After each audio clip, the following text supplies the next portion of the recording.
Olá, pessoal. Bem-vindo a todos a mais um encontro do Instituto Racine, pelo Racine Online e também pelo Instagram. Eu sou Rafael Boiati, farmacêutico, coordenador de cursos do Instituto Racine, nos cursos de farmacologia clínica e assuntos regulatórios. E hoje estou aqui com a professora Viviane Lago para falar, bater um papo, fazer um diálogo sobre fármacos e nutrientes e os parâmetros importantes na avaliação da farmacoterapia dos pacientes. Eu tenho várias pessoas inscritas e vários também acompanhando pelo Instagram. Estou também acompanhando aqui pelo Instagram, então se vocês tiverem perguntas, encaminhem as perguntas pelo Instagram, ou quem estiver acompanhando pelo Racine Online, abaixo da tela de onde vocês estão assistindo, vocês têm um campo para enviar as mensagens, que eu também tenho acesso às mesmas. Tenho pessoas aqui de várias regiões do Brasil: São Paulo, Rio, Minas, Rio Grande do Sul, Paraná, Ceará, Bahia, Pará, Pernambuco, Espírito Santo, Amazonas e Mato Grosso do Sul. Então, tem pessoas aí do Brasil inteiro, espalhado pelo Brasil inteiro, acompanhando a gente aí, Vivi. Temos bastante farmacêuticos inscritos aí para acompanhar a gente nessa live. Tem nutricionistas também, biomédicos, jornalistas, enfermeiros, o que é muito legal, né, nesse compartilhamento que nós possuímos de profissionais de uma forma geral, né? Então, quais aí os cuidados que a gente precisa ter com os pacientes, com a alimentação. Estamos passando aí também, né, por um momento bastante conturbado durante a pandemia, que a alimentação, junto com os medicamentos e o acompanhamento, ele tem que ter um cuidado muito amplo. E para esse diálogo, então, eu tenho a honra de convidar a professora Viviane Lago Nakazato. Ela é nutricionista, graduada pelo Centro Universitário São Camilo, mestre em Ensino em Ciências da Saúde pelo Centro de Desenvolvimento do Ensino Superior em Saúde da Universidade Federal de São Paulo, especialista em adolescência da equipe multidisciplinar, também pela mesma universidade. Ela é docente no ensino superior já há muitos anos, né, Vivi? E atualmente a Vivi ela é docente e coordenadora do curso de nutrição do Instituto Racine. Então, para quem também tiver o interesse, entre aí no site do Instituto Racine, procure nos cursos de pós-graduação o curso de nutrição na prática clínica, voltado muito para o paciente, e tem uma equipe sensacional de professores. A gente fez reunião recentemente, né, Vivi? Né? Isso Uma aí. galera muito legal. Vivi, agradeço mais uma vez, muito obrigado pela sua presença e pela participação aqui conosco hoje, tá? Eu que agradeço. Muito obrigada pelo convite, Rafa. Valeu, Vivi. Vivi, eu acho que a ideia do nosso bate-papo de hoje é falar um pouco sobre, como eu havia dito anteriormente, né? Como que o profissional de nutrição, né, o nutricionista, no amplo leque de atuação que ele possui, quais os cuidados, né, e como que é o trabalho que deve se ter com o profissional da farmácia, com o farmacêutico, pensando em prol do paciente, né? Que acho que é o mais difícil. Como que a gente consegue trabalhar em equipe, Vivi? Então, Rafa, essa é, acho que, realmente o primeiro passo para a gente começar o bate-papo, né? Porque, assim, sem essa interação, quem sai perdendo é o paciente. Isso é fato, né? Eu acho que a primeira coisa, né, que eu sempre comento quando vai trabalhar em equipe é entender, né? A gente entende muito da nossa área. Eu entendo das minhas possibilidades como nutricionista, das minhas dificuldades, dos meus facilitadores. Mas eu acho que para trabalhar em equipe, uma equipe só funciona quando eu entendo qual é o papel de cada um, né? Então, assim, o que o farmacêutico faz? Ele só pega o remédio ali na prateleira e passa porque o médico prescreveu? Não. Ele sabe muito daquele medicamento, né? Então, apesar de às vezes não ser ele que vai estar fazendo a prescrição, é o médico ali, mas ele sabe muito. Então, assim, eu acho que o primeiro passo é entender todo mundo, né? Então, o que o farmacêutico faz, o que o nutricionista faz. Então, é a equipe que hoje a gente fala não é multi, né? Porque multi a gente tem em todos os lugares. É interdisciplinar, né? Então, é fazer essa relação. Eu acho que para começar é isso. Porque daí, se eu tenho uma dúvida, eu sei em quem como eu busco lá com um farmacêutico. E o segundo ponto é que, sim, os dois estão usando na grande, né? A gente, como nutricionista, só usa via oral. O farmacêutico tem uma amplitude maior aí, né? Mas, assim, como os dois estão utilizando a mesma via de administração, é lógico que eles vão ter interação lá, né? Então, assim, acho que aí, entendendo o que cada um faz, é saber, olha, esse medicamento, onde que ele é absorvido, como que é, ele passa por aqui, passa, olha, mas o paciente vai almoçar esse horário, ele faz o lanche da tarde com isso. Então, eu acho que, primeiro, entendendo o que cada um faz, é entender como que é o medicamento e como que é o alimento naquele momento da administração. Acho que essa é a primeira coisa que a gente entende da alimentação. Agora, onde o medicamento vai agir, eu só sei muitas vezes que ele é anti-inflamatório, que ele é isso, que ele é aquilo, né? Mas qual é o caminho que ele vai percorrer, muitas vezes a gente não sabe. E aí eu acho que precisa do farmacêutico nesse sentido. Legal, Vivi. Eu acho que as suas colocações. Acho que primeiro essa questão, né, do trabalho interdisciplinar, Sem é o dúvida. trabalho em equipe mesmo. Então, se não existe esse trabalho em equipe, se não existe uma comunicação, por mais quando a gente fala de trabalho em equipe, não é trabalhar junto no mesmo Não lugar, é. na mesma mesa, no mesmo ambiente, não, é saber o que o outro está fazendo, né, Vivi? Exato. E às vezes a Conhecer gente a prescrição.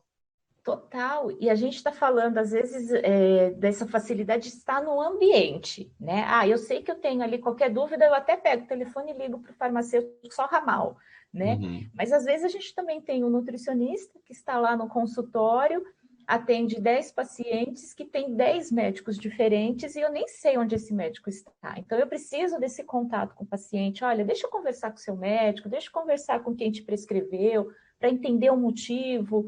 Né? Então, eu acho que essa questão da parceria, né, de pensar que vou trabalhar em equipe, mesmo se eu estou no meu consultório, eu acho que é fundamental.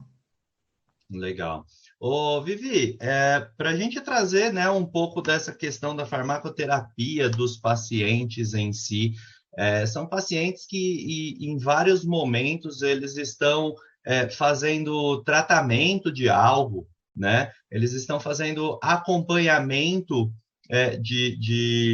por alguma doença, por alguma enfermidade, uma patologia que eles possuam, por alguma alteração fisiológica que esses pacientes eles possuem de uma forma geral.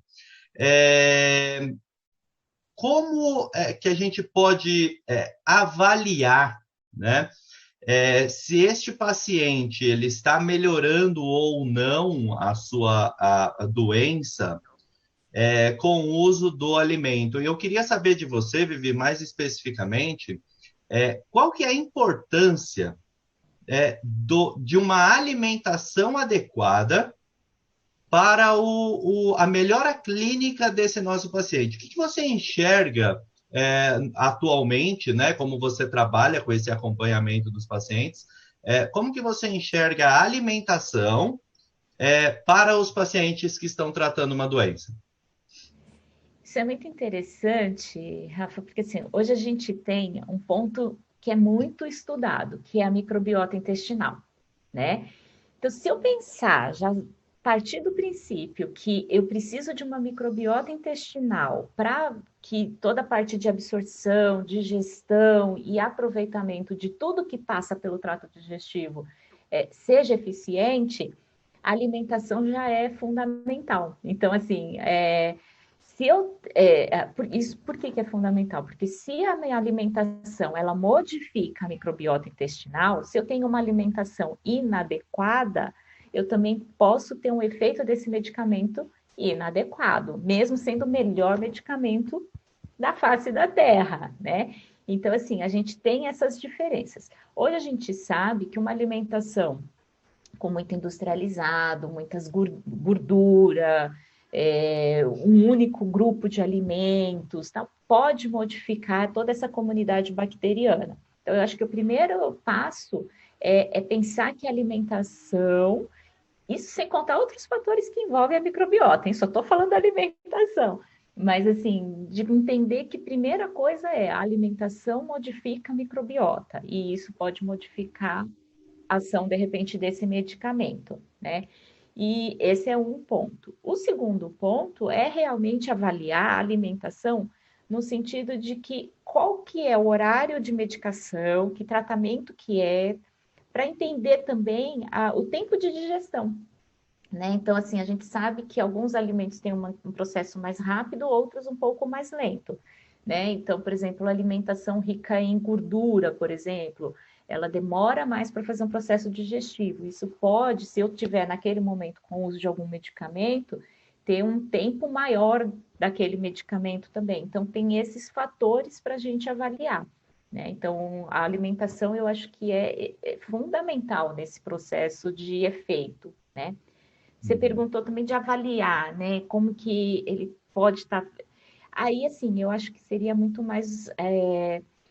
Se pensar em exames laboratoriais, não, mas, assim, realmente em sinais e sintomas, né? Então, por exemplo, eu acho que, às vezes, sim, tem algum medicamento, o efeito colateral é diarreia, a nutrição com certeza pode contribuir, minimizar isso para potencializar o efeito da medicação, né?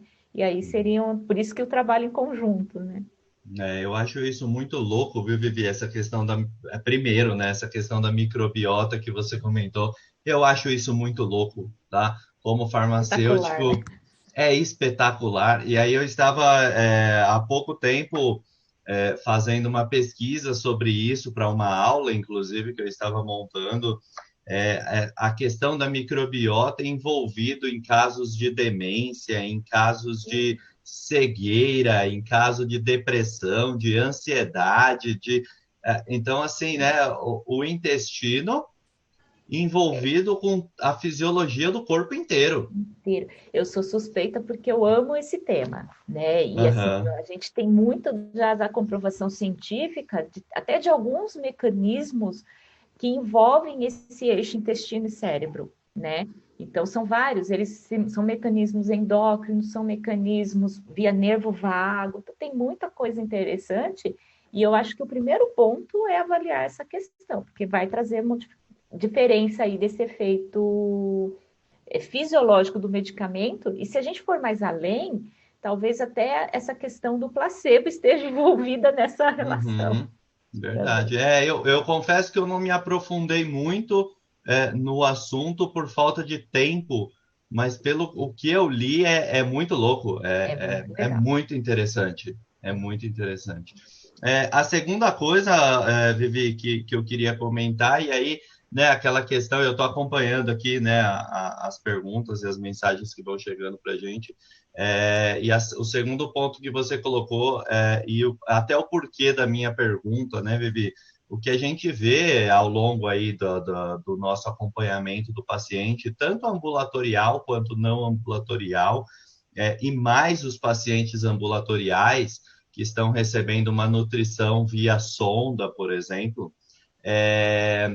e quando a gente fala de medicamento, a gente fala muito isso para nós farmacêuticos, e que a gente precisa tomar muito cuidado. Eu acho que é isso, porque você fala assim, quero fazer o uso, sei lá, de um omeprazol, que a gente, né, os pacientes usam muito e a gente sempre fala muito. Faça o uso do omeprazol em jejum, ou faça uso do omeprazol 1 hora antes ou 2 horas após um determinado alimento, que isso é muito comum a gente ouvir, né? e vira uma coisa meio que padrãozinho, assim, no dia a dia, que não pode ser assim. E o que as pesquisas demonstram, né, Vivi, é que quando você tem um paciente fazendo o uso de um nutriente, de uma nutrição, e você precisa administrar o medicamento, você precisa parar o uso da sonda, do uso da medicação, da alimentação, porque senão você já tem a interação com o medicamento. Só que o paciente ele usa medicamento o dia inteiro. E aí você está toda hora parando essa medicação. Então, tem algumas pesquisas que trazem que quando você utiliza a mesma via para administrar medicamentos, o paciente ele fica em torno de 12 horas sem receber nutrientes. Então, de 24 horas, ele fica 12 sem receber nutrientes. E nós, farmacêuticos, a gente entende assim, mas pelo menos o medicamento ele está tomando. O que está totalmente errado. Exato, né? é complicado. Porque assim, desculpa, pode falar. Só complementando, se ele não tem os nutrientes para que ele tenha um perfil corporal, um perfil nutricional adequado, a melhora clínica dele não vai existir. Existe de um lado e você acaba prejudicando o outro, né? Exatamente. E aí entra novamente o trabalho em equipe, né? Porque qual que é a ideia? Dá para fazer pausas na sonda, né? Pensando nesse paciente que está lá interal, que está no ambiente hospitalar. Dá para parar, não tem problema, né? O que eu preciso é fazer um cálculo, então a gente trabalha muito na matemática, muitas vezes, para atingir as necessidades calóricas, né? As necessidades energéticas e nutricionais desse paciente. Uhum. Muitas vezes a pausa sem fazer um planejamento adequado, olha, onde vai pausar, quando vai pausar, qual é o melhor horário, tudo, aí realmente a gente pode debilitar ainda mais esse paciente. E ele pode, né, usar o medicamento para não sentir dor ou para fazer o tratamento realmente da patologia e ter um efeito totalmente não esperado, né? Não o que a gente quer. Isso por quê? Porque se ele entra no estado mais catabólico, se ele já entra no estado de desnutrição, perda de massa magra, né? Então, a massa magra, massa muscular, que esse paciente perde no hospital, normalmente, e em sonda ainda, é difícil de controlar. E a gente sabe que a absorção e a disponibilidade desses fármacos depende da composição corporal, né? Então, afeta completamente. Então, é possível parar, mas é importante ter esse planejamento, equipe, para poder articular e fazer os melhores ajustes. Porque senão, realmente, ele fica o dia inteiro com medicamento sem a nutrição. E aí a gente melhora uma coisa, piora a outra, ou não consegue melhorar nada, né? Ou não melhora nada, justamente. É verdade.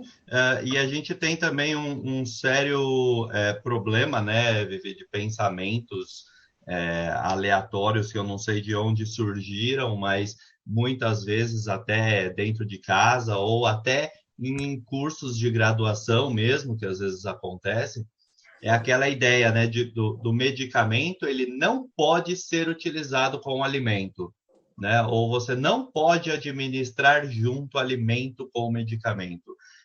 O que é uma inverdade, né? Para não falar uma mentira, né? Que é uma coisa que nunca a gente pode generalizar, né, Vivi? Não dá, né? Seus pacientes, eles têm muita dificuldade com isso, Vivi? Muito, muito. E aí eu vejo, sempre quando eu dou aula até para nutricionista, eu falo assim, quanto mais a prescrição tem de informação para que o paciente chegue e saiba o que ele tem que fazer, é fundamental. Porque o que acontece na maioria das vezes? O médico, né, na hora da prescrição, quem fez a prescrição, isso não só o médico, tá? Muitas vezes eu vejo nutricionista fazendo prescrição, tudo, e fala, olha, você usa assim, assim, assado, mas na prescrição não está claro isso. E daí faz uma confusão danada, porque os pacientes ali vem com o almoço, mas é com antes, durante ou depois? Que hora? O que eu preciso fazer? Então, e são pontos que fazem total diferença, porque às vezes eu quero aquilo antes para ter um efeito naquela refeição. Às vezes não, às vezes eu quero depois, porque eu vou ter o efeito depois. Então, assim, eu vejo que isso gera muita confusão e muitos medicamentos tomados errado por falta de comunicação no momento da prescrição. E aí eu sempre falo, olha, você quer que tome de noite? E eu falo, o que é de noite para você? 6 horas da tarde pode ser de noite, pode ser meia-noite. E aí o efeito vai ser diferente. Então eu vejo que às vezes o maior problema e essa confusão de junto, após, tal, é da prescrição, Rafa. Então eu acho que é o profissional que tem que orientar muito bem. E muitas vezes fala junto com o almoço, mas aquela pessoa não almoça, e aí ela não toma o remédio, né? Então, conhecer a rotina é importante também para usar as palavras certas, né? Porque eu tenho muito paciente que fala, não, eu não janto, né? Mas não janta arroz e feijão, janta comida, lanche. Será que com o lanche eu posso tomar aquele medicamento? Vale tomar ou não, né? Não, perfeito, Vivi. Acho que é justamente isso. A prescrição às vezes vem, né? Eu sempre brinco com uma prescrição de, sei lá, simvastatina uma vez ao dia. E aí o paciente toma que hora? De dia, porque aqui não está à noite. Então, se escurecer, eu não posso mais tomar. Não posso. Exato. Então, eu vou tomar de dia. Mas não, o horário dele é à noite. É à noite. E às vezes as pessoas não entendem por quê, né? Do ser tomado à noite. Ah, mas e se eu trabalho à noite? Sem problemas. Aí a gente tem que entender a questão, né, do nosso relógio cronológico, né, da cronofarmacologia, que a gente trabalha bastante com isso aí nos nossos cursos em si do Instituto Racine, a cronofarmacologia, que hora que é produzido, por exemplo, o colesterol. Então, colesterol, ele é produzido por volta aí das 21 horas, ele começa a sua produção, e ele vai até por volta das 5 horas da manhã, 6 horas da manhã, a sua produção. Com um pico de produção em torno das 2 horas da manhã, né? Independente se você está acordado ou se você está dormindo. Está fazendo ali, né?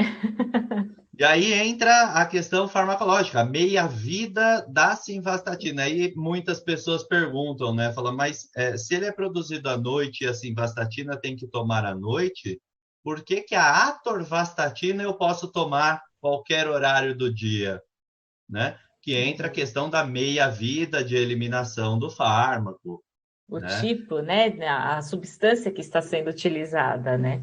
A substância, o tipo, entram-se todas as características farmacológicas que o profissional ele tem que ter isso assim muito claro na mente dele, né? E se não faz uma boa anamnese, a gente vê que, poxa, esse medicamento não deu certo, às vezes a minha intervenção nutricional não deu certo, mas não deu certo não por ela em si, mas porque ela foi aplicada de maneira errada. Então, eu vejo muito isso. E às vezes, assim, eu escuto muito, não esqueci de tomar como estava 2 vezes por dia, eu tomei os 2 de uma vez. 2 de uma vez. Né?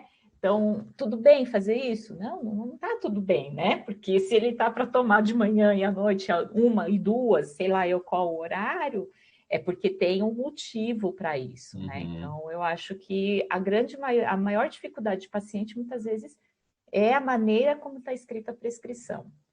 Bom, a gente se coloca como paciente, né, Vivi? Nesse momento que nós estamos aqui, por exemplo, eu vou falar por mim. Eu tenho dia que eu vou almoçar 4 ou 5 horas da tarde. Tá? Então, nossa alimentação, ela é uma alimentação muito louca, né? Você muda os horários de noite, você dorme de dia e à noite você não dorme. E você fica muito tempo sentado, sem movimento, sem uma alimentação controlada, né? E aí eu falo, se eu não almoçar, eu não preciso tomar o remédio, então? Então, e aí? E se eu almoço 5 horas, eu vou tomar meu medicamento só às 5? Por isso que a gente tem que mostrar, e o paciente tem que entender o porquê que é com uma refeição, que tipo de refeição. Sabe o que eu percebo muito? Quando muda, né? A gente não teve horário de verão, mas mudança de horário de verão, e aí você vê exatamente isso.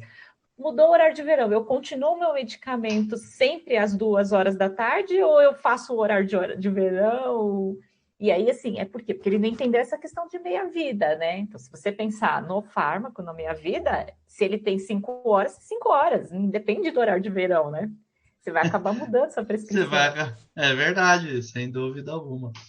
Eu sempre nas minhas aulas, Vivi, eu comento sobre um medicamento específico, e às vezes as pessoas se confundem muito, né? Igual falar assim, o omeprazol, ele atua no estômago, mas a sua absorção, ela deve ser a nível intestinal, mais especificamente no intestino delgado.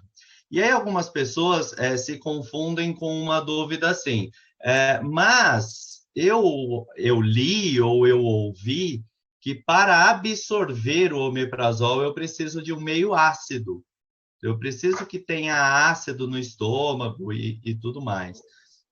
E é uma dúvida muito, muito comum das pessoas. E nas minhas aulas eu sempre uso não só o exemplo do omeprazol, mas também, por exemplo, do itraconazol, que é um antifúngico, né? Que não tem nada a ver com inibidor de bomba de prótons, apesar de ser um azol aí também na sua terminação.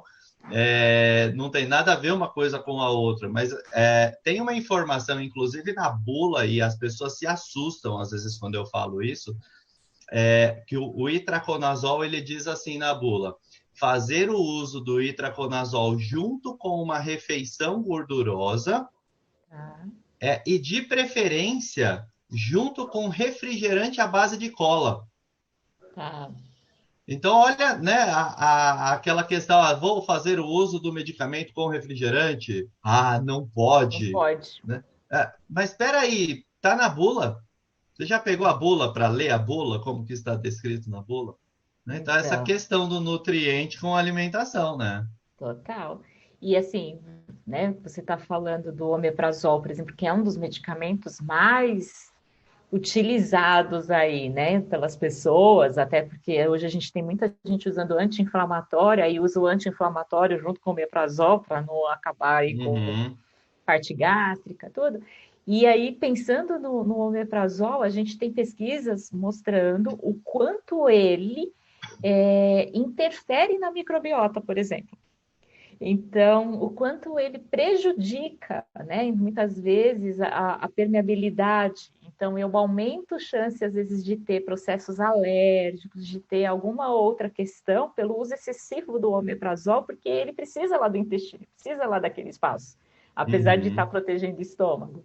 Então, eu costumo, né, sempre quando o paciente vem com muito anti-inflamatório e o omeprazol, ajustar a dieta precisa muito, uhum. porque a gente acaba, protege o estômago e piora a parte intestinal, por conta da maior ação dele lá também.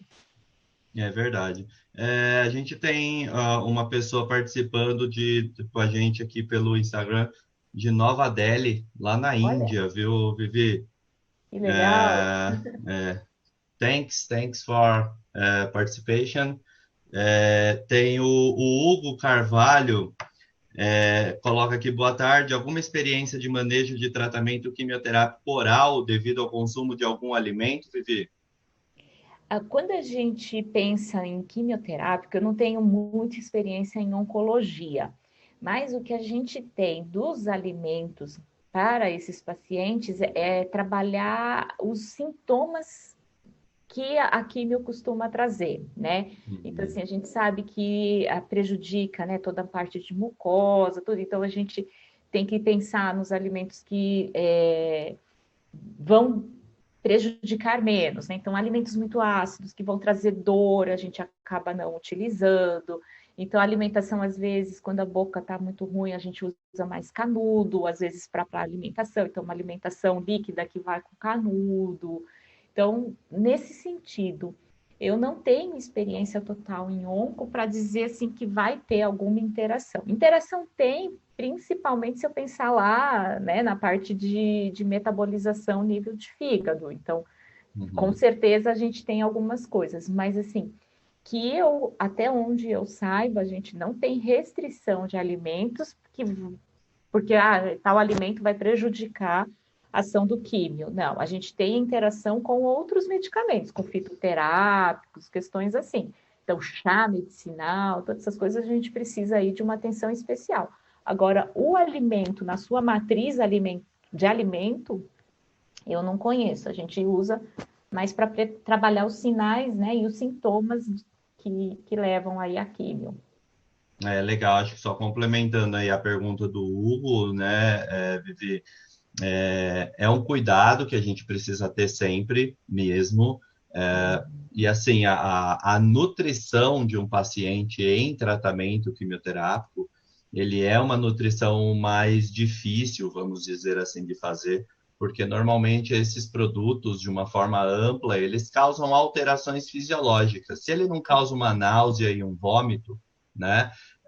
Porque os orais eles são menos, ele tem menos esse tipo de reação, apesar de algumas pessoas sentirem, ele tem uma alteração tanto hepática, quanto uma alteração aí que a gente comentou anteriormente de microbiota intestinal e uma alteração gástrica, né, Vivi?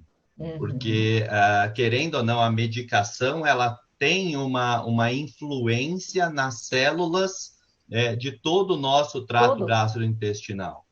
Então, assim, ele vai ter uma interação. Ou uma coisa que eu acho muito interessante você pesquisar, você se aperfeiçoar um pouco mais nisso, e que vários hospitais que tratam com oncologia especificamente hoje, em centros oncológicos específicos, o horário que você está administrando essa medicação. Então, eu comentei anteriormente da cronofarmacologia.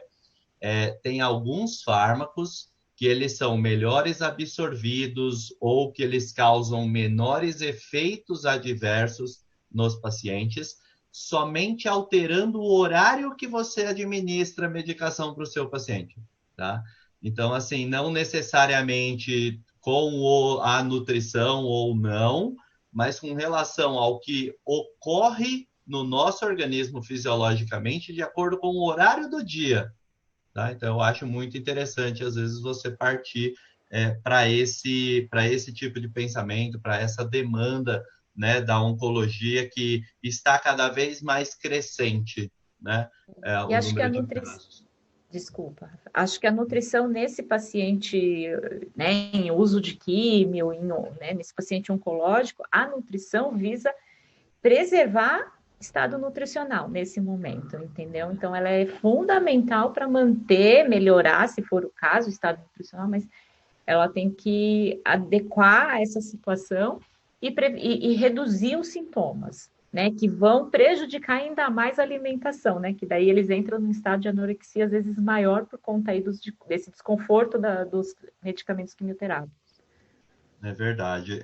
Vivi, a gente tem vários grupos, né, de medicações, de medicamentos para a gente falar. Tem grupos etários para se falar. Então, tem crianças, tem idosos, tem... você atende também, Vivi, crianças, idosos no seu dia a dia. E qual que é o impacto e a diferença que você identifica nesses pacientes, pensando, né, nos pacientes e no uso de medicamentos por esses pacientes? Atendo mais crianças e adolescentes do que os idosos, né?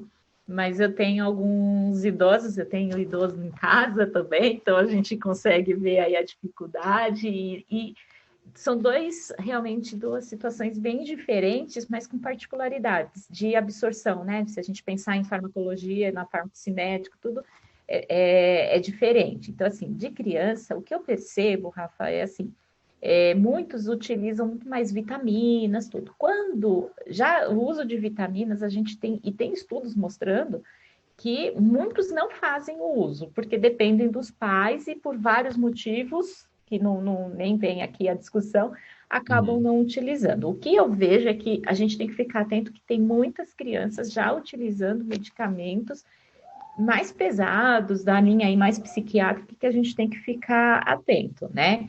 E dentro, por exemplo, de fitoterapia mesmo, a gente tem um monte de restrição, inclusive com chás, tudo que merecem atenção, até porque quando a gente pensa em algumas questões fito, por exemplo, que não tem estudos com crianças. Então, não é nem que vai fazer mal, a gente não sabe, mas não tem estudo, porque quem que vai testar alguma coisa em criança, né? Então, acho que criança, a maior dificuldade seria isso. Quando a gente pensa em idoso, tem muita coisa para falar em vários sentidos. Primeiro que normalmente é polimedicado, né? E aí essa polimedicação pode vir de todos os tipos de medicamento possível, que vai o nutricionista já tem que ficar muito atento nesse sentido. Segundo, que eu vejo é processo realmente aí de digestivo, né? Então tem menos suco gástrico, come diferente, eles diminuem a quantidade de alimentação, então come menos carne, menos proteína, perde-se muita massa muscular, e tudo isso interfere em absorção, né? De tanto do medicamento como dos próprios alimentos. E aí, fora, sem contar, né, naquela coisa de se tomou ou não tomou o medicamento, né? Que daí é outro ponto. Mas eu acho que o principal que a gente precisa ficar atento na nutrição e medicação é isso, né? Porque muitas vezes, hoje ele comeu de um jeito, amanhã eles não comem nada, e aí talvez o efeito do medicamento vai ser modificado também. Tá? Do idoso é Legal. digestão, as enzimas estão reduzidas, as enzimas digestivas estão reduzidas, e acaba interferindo.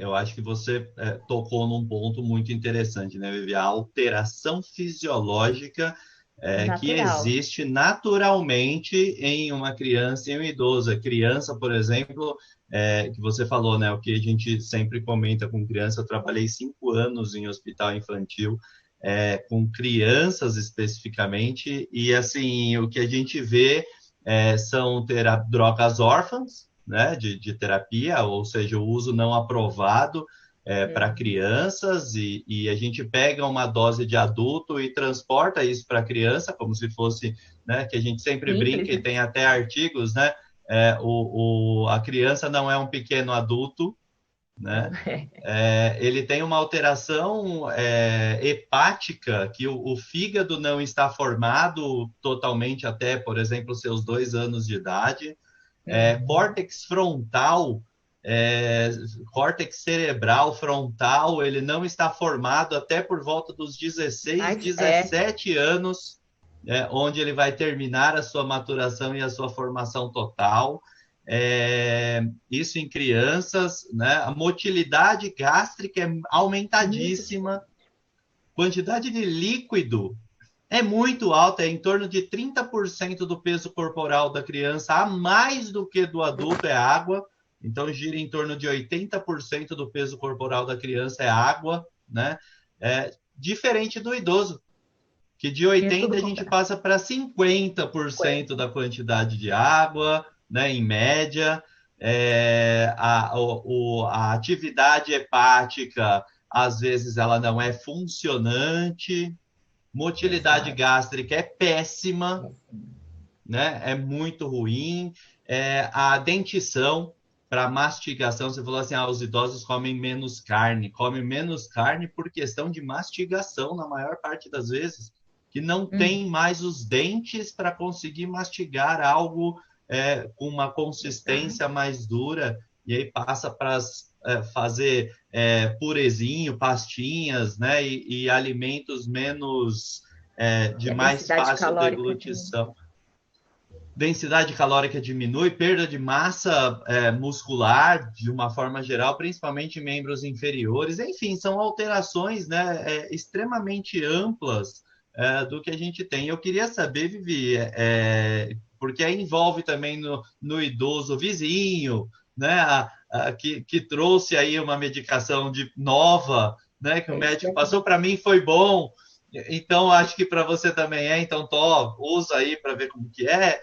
Envolve a questão, né, Vivi, que a gente, você comentou e eu queria abordar também nesse tempo que a gente ainda tem aqui, a questão do fitoterápico, muito né? amplo. É um uso que as pessoas entendem como uso natural e que as pessoas utilizam, que deixa o alho de molho na água e toma de manhã em jejum, que faz o uso de um chazinho, de, sei lá, de melissa. Poderia falar um pouco sobre isso, Vivi? Perfeito. Eu acho que assim, hoje a gente tem uma dificuldade imensa nessa parte quando se fala de fitoterápico, tá? E aí eu vou colocar a dificuldade não só do lado do paciente, que eu falo, sempre falo para os meus alunos, o paciente pode pensar tudo que ele tem direito de pensar tudo, porque ele não estudou aqui. Então ele pode falar, ele pode pensar, ele pode querer, tudo isso. Cabe a nós profissionais ajustar esse pensamento para ele. A gente não pode pensar como paciente. E eu vejo que na área da fitoterapia é muito comum, até mesmo o profissional, né, achar que, não, mas é um chazinho, é algo, né? Enfim, esse primeiro ponto. Segundo ponto, que quando a gente fala de fito, muitos fitoterápicos que a gente utiliza, eles vêm de uma base que é o alimento. Então, você citou o alho, eu cito aqui o gengibre, por exemplo. Então, às vezes, a gente lá na nossa prescrição, eu vou colocar o nome científico, porque por lei a prescrição tem que ser o nome científico. Então, eu coloco lá alho sativo, né? Aí o paciente olha aquilo, ele fala, eu estou tomando um alho sativo. Aí o vizinho dá a receita do alho. Faz o alho. É legal, faz bem, que você fala, então beleza, eu vou usar o alho. Ou seja, né, ele está dobrando a sua receita, ele está aumentando a possibilidade de efeitos tóxicos aí, e o nutricionista prescreve, mas eu prescrevi na quantidade que eu aprendi, que é segura, mas o seu paciente não está fazendo seguro porque ele não sabe que é a mesma coisa. Então, assim, hoje a gente vê complicações já nesse momento. E aí cai de novo, né? A gente começou falando de prescrição, e aí a importância da prescrição e falar o que o paciente está usando. Eu acho que esse, né, é um ponto. O gengibre é a mesma coisa. E são dois, por exemplo, que na forma de alimento as pessoas compram. Né? Então, a gente tem muito de fitoterápico, muito chá, que tem muitas interações com o alimento, interações medicamentosas, e que o paciente ele pode ir lá comprar naturalmente, porque é permitido ser isento de prescrição. Então, eu acho que essa é a grande dificuldade que a gente tem. E segundo, realmente, pela própria... a gente pensa que é algo simples, né? Mas a gente tem compostos ali que vão fazer metabolização lá no fígado, tem alguns compostos que vão diminuir a absorção de gordura, e às vezes eu quero um medicamento, eu preciso de uma quantidade de gordura para fazer a absorção, ou eu vou diminuir a absorção de gordura e o medicamento é lipossolúvel, ele vai perder mais rapidamente, vai ter menos disponível. Então, a gente tem muita interação. E essa ideia de que é natural, pode usar. E não, tem muita coisa importante de fito para ficar atento. E a anamnese é fundamental, porque daí a gente consegue buscar do paciente, porque eles não contam muitas vezes, porque não pensam que, com essa ideia de que é natural, né? Qual a diferença vai falar se eu estou fazendo um chazinho da melissa? Não preciso falar isso na anamnese. Então, é o profissional que tem que puxar isso do paciente. Justamente, você deu o exemplo. O gengibre a gente compra na feira, você vai no mercado, você compra no setor de legumes e verduras ali, frutas, e o gengibre está lá no meio, né? Super tranquilão, e as pessoas compram e colocam na água, faz suco com gengibre, bate, assa, enfim. Não Né? é? E são dois exemplos que pode aumentar o tempo de sangramento. Aí a pessoa está usando já 10 dias seguidos e vai fazer um tratamento dentário que era simples. Justamente. E tem uma hemorragia e ninguém entende o porquê, né? Justamente, eu ia comentar isso, né? Você comentou da melissa, e você comentou do alho, e poderia ser aí um ginkgo biloba, uma pata de vaca, que você anda aqui em São Paulo, né, Vivi? Aqui em São Paulo você tem muitas árvores de pata de vaca. Em tudo quanto é canto, você olha assim, você fala, isso aqui é pata de vaca. E as pessoas acabam utilizando, né? Isso em chá, e aí é o que você falou, né? Aumenta o tempo de coagulação, de agregação plaquetária que você favorece, influencia neste processo. Às vezes o paciente já está fazendo uso de uma varfarina, que é muito comum, de um AS, né, do ácido É, acetil salicílico, que no também é idoso, né? muito comum. Idoso, muitos fazem uso, né? E a questão de entrar com um fitoterápico aí nesse rolo, né? E achar que é só mais um chazinho e algo desse tipo. É super complicado com relação a isso. Eu estava falando de alimentação que eu acho importante, né? O AS, por exemplo. As pessoas têm costume, quem nunca pegou um AS infantil e colocou na boca e deixou ele dissolvendo igual bala, né? E eu Uhum. sempre pergunto para as pessoas como que a pessoa que você acompanha faz o uso. Ah, ué, com água. Você tem certeza que ele faz o uso com água? Ah, É, você já perguntou? Não. Falar, então pergunta, criatura. Porque às vezes o uhum. paciente ele coloca na boca que é muito fácil, ele vai dissolver. Mas o É, processo de absorção é diferente, já começou né? ali, né? E começou em um lugar errado, com pH diferente, né? Uhum. E a gente entra com outros, por exemplo, prednisona, prednisolona, que é anti-inflamatório, que as pessoas usam bastante, e tem transtornos gástricos com essa medicação. E que está na bula. Faça o uso da prednisona, prednisolona com leite, né? Para Uhum. Para evitar transtornos poder. gástricos. Então aí acho que entra um pouco, né, Vivi, da nossa formação, do nosso estudo. Uhum. Tem uma pergunta da Karina Dias, que veio pelo Instagram. Karina, ela faz assim, ela pergunta assim, né, no caso do itraconazol, essas indicações de tomar junto com refrigerante é obrigatório. E se o paciente não toma o refrigerante? E aí acho que a Vivi pode me ajudar se o paciente não toma refrigerante. É muito interessante, tá, Karina, e os demais que estão aí acompanhando a gente, que assim, a maioria, não todos, mas a maioria desses medicamentos que são em pellets, para que o medicamento seja absorvido a nível intestinal, porque a absorção do itraconazol, do omeprazol, é intestinal, mas ele vem em um pellet, ele vem em bolinhas, né, dentro das cápsulas. E para que você consiga permitir a absorção dele no intestino, você precisa do meio ácido para degradar o pellet e manter e disponibilizar o fármaco para o intestino já sem o pellet. Tá? Então, acho que é essa a importância de vocês entenderem o porquê que a gente precisa de um meio ácido. Tá?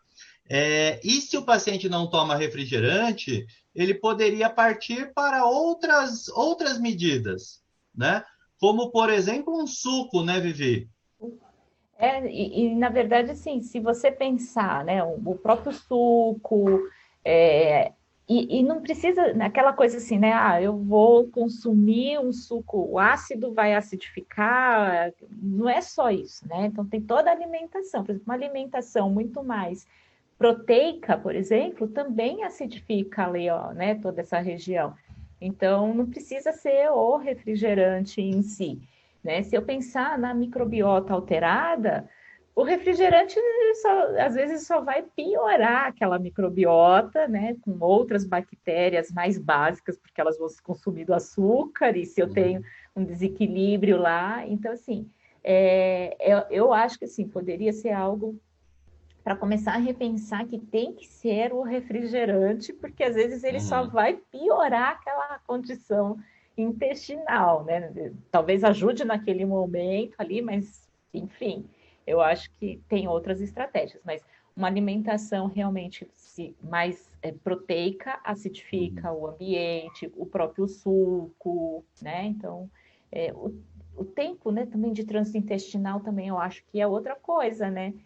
Se a pessoa tem um intestino que funcione todo dia, ou tem um bolo fecal ali parado que vai modificar novamente a microbiota. Tem alguns pontos que dá para a gente pensar em outras uhum. estratégias, sim. Então, Não sei se eu Karina, respondi. sem dúvida. Então, fica a dica, né? Quando pegar aí esse tipo de medicação, que precisa de um ambiente mais ácido ou mais básico para a sua absorção da necessidade, dica, chama o nutricionista, conversa com o nutricionista, bate um papo com o nutricionista, peça ajuda, né? Eu acho que o pedir ajuda, eu acho que é uma coisa que a gente precisa fazer muito quando a gente está com um paciente em acompanhamento com a gente. A gente precisa tomar muito cuidado com esse paciente, com a melhora clínica e, de novo, né? Eu acho que o trabalho em equipe, não é porque a bula falou refrigerante à base de cola, que você obrigatoriamente precisa seguir com refrigerante à base de cola se o paciente não toma refrigerante, né? Até porque, Rafa, se a gente pensar, tudo bem, ele vai ser absorvido lá no intestino, mas como ele passou no estômago? Como que estava esse estômago? Verdade. Né? Então, às vezes ali tem uma acidez tão grande, porque ele já começou lá também, enfim, né? Então, não é só um ponto, né? Tem todo um trajeto, o trato todo. Uhum. Sem dúvida. Vivi, a gente está chegando ao fim já, muito rápido, né? A gente tem aí uns 6 minutinhos de bate-papo para a gente ir finalizando. Eu queria que você desse aí uma dica para as pessoas que fazem uso de medicamentos durante o dia a dia. A gente estava conversando, né, antes de entrar aqui na live no ao vivo, a gente estava conversando que você acompanha muitas mulheres gestantes que estão aí com a glicemia alterada. Eu queria que você desse aí algumas dicas, né? Uma dica para essas pessoas nesse momento que estão aí fazendo uso de medicamentos de uso contínuo e que tem doenças, tem alterações fisiológicas e que a gente precisa tomar cuidado. Fala um pouco aí do seu ponto como nutricionista para nós, Vivi. Eu acho que assim, primeira coisa, eu acho que os pacientes precisam começar, eu acho que melhorou já bastante, mas tanto o paciente precisa começar a entender o porquê que ele faz uso de alguma medicação. Por que eu tenho que usar esse medicamento e não esse? Porque a gente tem, às vezes, para a mesma patologia, mais de um tipo de medicamento. E se existe mais de um, às vezes, mecanismos diferentes e respostas diferentes. Então, acho que a primeira coisa é esse paciente entender. Lógico que ele não precisa saber a fundo toda a fisiologia da questão, mas cabe a ele também entender. Porque daí, eu acho que quando a gente entende, fica muito mais fácil administrar. Por exemplo, você comentou das gestantes. Quando eu tenho uma gestante que usa um hipoglicemiante oral, que são vários tipos, várias classes, quando ela utiliza uma insulina, que também são vários tipos, e quando ela não usa nada e controla pela alimentação, são pontos totalmente diferentes, são abordagens diferentes que eu vou ter no meu padrão de alimentação. Então, assim, eu sempre faço com que o paciente entenda, poxa, sua glicemia está alta. Por que está alta? Qual foi a última refeição? Qual foi a refeição do dia anterior? Porque a gente pensa só naquele momento, mas como que foi o dia anterior? Aí a gente começa a fazer um resgate e fala, putz, eu não comi, eu não fiz refeição, eu dormi tarde, eu acordei, enfim, são vários pontos. Às vezes o sono está ruim, então a pessoa não dorme, então altera toda a parte hormonal. Então eu acho que a grande dica, Rafa, é ter ajuda da equipe. Eu acho que o nutricionista e o farmacêutico caminham junto. Eu acho que hoje o médico pode prescrever, mas o farmacêutico consegue olhar o paciente e ajustar os horários. Porque às vezes o ajuste de horário de medicação, e eu vejo muito paciente que fala, mas são 5 medicamentos para tomar de uma única vez. Será que eu preciso tomar de uma única vez? Será que dá para a gente ajustar isso no melhor horário, né? Então, eu acho que são essas questões aí, acho que fica de principal dica, tanto o profissional explicar mais para o paciente também entender mais o que está acontecendo. Legal, Vivi. Vivi, a Lica Moraes colocou no Instagram para nós que a live foi sensacional. Mais uma vez aqui eu agradeço a participação de todos que acompanharam a gente pelo Racine Online. Agradeço a participação de todos que acompanharam a gente pelo Instagram. Vivi, agradeço imensamente a sua participação. Lhe desejando mais uma vez meus parabéns pelo aniversário hoje, Obrigada. no ao vivo agora. Obrigado pela disponibilidade e por falar um pouco, né, para nós, como profissionais de saúde e também pacientes, sobre a nutrição, sobre os nutrientes, sobre a importância, sobre a visão nutricional que a gente precisa ter para com os nossos pacientes. Tá? Eu que Então, agradeço, Rafa, a oportunidade, a confiança, e eu acho que o mais importante aqui é você trazer, né, assim, ver que o profissional junta equipe, entendeu? Então, ver a importância da nutrição, a nutrição vê a importância do outro profissional, do farmacêutico, eu acho que isso é bárbaro, eu acho que já planta sementinhas aí para o nosso bem-estar, bem-estar da nossa profissão e do paciente. Muito obrigada. sem dúvida alguma, a Clau também colocou lá no Instagram que foi muito boa a conversa. Glauci, parabéns pelo nível. A Joyce falou, Obrigada. gostei demais da live, é a primeira vez que participo, então participe com a Sempre. gente também, viu, Joyce? Bastante aí. A Vivi, lembrando, ela é coordenadora do curso de nutrição. Fala o nome completo do curso para mim, Vivi.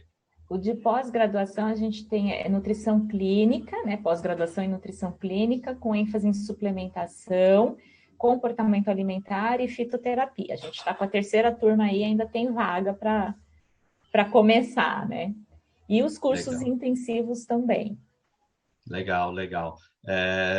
O Instituto Racine está encaminhando e-mails, né, com relação aos cursos, com as vagas remanescentes, então não perca a oportunidade aí de estudar, de se aperfeiçoar. O curso de farmacologia clínica, ele também tem vagas remanescentes, nós estamos aí com uma turma em andamento, que começou em maio, a turma tem vagas remanescentes também, e não perca a oportunidade aí, condições especiais do Instituto Racine para que você consiga se aperfeiçoar muito mais aí na sua carreira, aproveitar esse momento aí que nós estamos em casa, na grande maior parte das pessoas, então tem que se aperfeiçoar que o mundo mudou, né? Com certeza. E novas demandas vão surgir aí para nós ao longo aí desses próximos anos. Mais uma vez agradeço. Quem quiser acompanhar, institutoracine.com.br ou em racineonline.com.br. Lembrando que, né, esse nosso bate-papo ele vai ficar disponível lá também. Daqui a alguns dias a gente deixa ele disponível para quem quiser assistir ele na íntegra. Vivi, mais uma vez agradeço muito, imensamente sua participação. Muito obrigado. Um ótimo, excelente dia para você. E para você que acompanhou a gente também, muito obrigado. A gente fica por aqui e até breve. Até breve. Obrigada. Valeu, Vivi. Grande abraço.